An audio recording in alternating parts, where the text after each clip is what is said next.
Hello, I'm Simon and this is a workshop tour.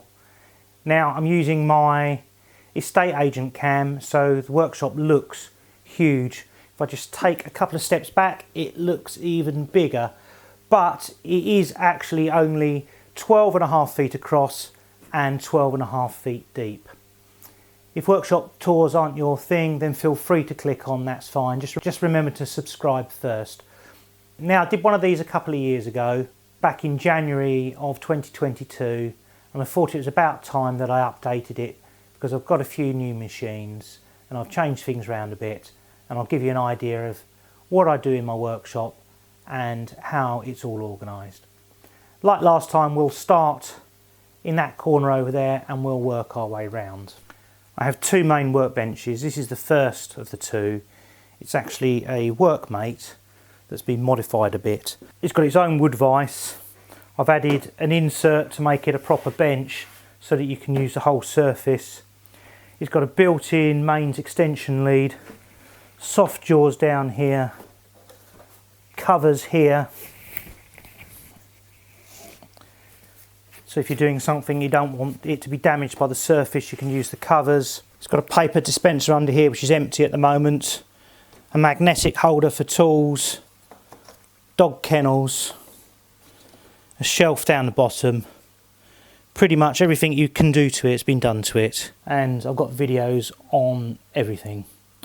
In fact, rather than me say I've got a video on that, pretty much everything you see and everything I talk about I've got videos on. So if you're interested in any of them, just go and have a look at my channel and search for the video. I'm sure you'll find them. Now I made a mistake when I first set up my workshop. I bought some cheap kitchen units and put them all along one wall, and they were the base units and the wall units. I've since found that the wall space is a lot more important than the cupboards that they contained, and I've been slowly getting rid of them. And this is where two of them went, to my parts tray organiser. So all of my small bits of hardware, screws, nails, odds and ends, bolts, etc. are all in these parts trays. They're not really drawers as such, they're more just trays full of bits. And they're all labelled up so I know where everything is, and it's one of my favourite projects. I made it out of a couple of sheets, might have even been a single, no it probably wasn't a single sheet, it's probably a couple of sheets, 6mm MDF, so it's quite a cheap build. It's lasted over a year, nothing's gone wrong yet, not needed to repair anything, and it's still holding up strong. Now I added these blinds to help just with the videoing to try and get a more consistent light. Some of you have noticed that sometimes when the light shines in, it plays havoc with the video. One of the things that is quite important, or at least I think is quite important in a workshop, is knowing where everything is and having a home for everything. If you have a home for things, then you always know where to find them. And if I can't find something in its home, that's normally the time when I start to tidy up the workshop. And by tidying up the workshop, I normally find what I'm looking for, and it's because it hasn't been put back in its home. I designed all these bit holders. They're all 3D printed and they're based on something called the Gridfinity system. That means that they all have the same sort of base on the bottom, and it allows you to reorganise them if you want to. Now as it happens, I haven't really reorganised any of them, I've just used them as they are, but I quite like the fact that if I wanted to reorganise them, I could. This space has been cleared for a new machine which will be coming soon. I used to have here my oscillating spindle sander, and I used to have a small bench mounted Burgess 3-wheel bandsaw from the 80s which I'd restored. I gave the bandsaw away to a friend, and I've managed to find a new place in the workshop for the spindle sander. So this is pretty busy, but you can see up here on the walls I've put most of my tools. I love having them on the wall. I think a tool wall is a really good idea.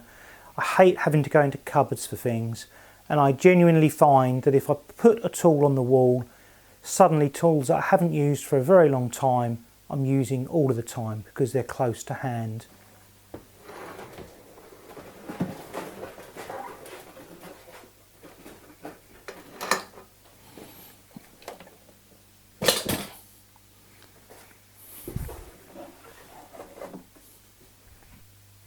My workbench is a bit of a TARDIS. It's a standard MFT-style workbench although it's not made by Festool. It's just an eBay top. It's double the thickness thick to make it a nice and solid bench, but it has a rail clamping system on the front, lumbar support on the right hand side, a flip up router table on the left hand side that has its DRO built in and a Chinese router lift. The electrics turn on the vacuum cleaner automatically when the power tools are used.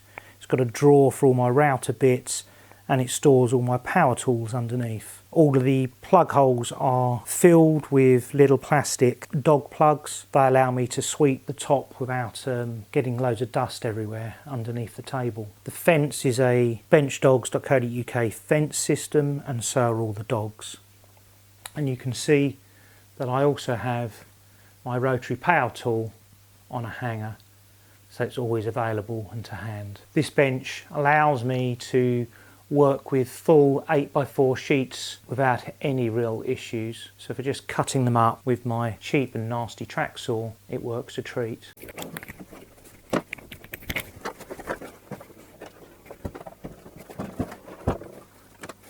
This corner's a bit cramped, but I've got my sanding and my bench drill.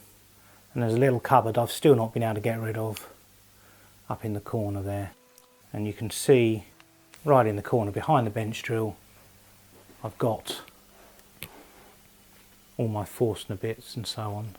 So this area is for my machines. I've got my bandsaw, which I love, and my table saw with the sliding table, which I also love. I put the dust extraction up on the wall to keep it out of the way because I really don't have the floor space for it. And then all my lumber is up on the walls or it's on the lumber cart. I try to use reclaimed wood, and therefore I end up having to use the table saw quite a lot to redimension it to the sizes I need for whatever project it is I'm doing. But these two tools, the table saw and the bandsaw, are really the heart of my workshop. Then finally over here I've got my 3D printer.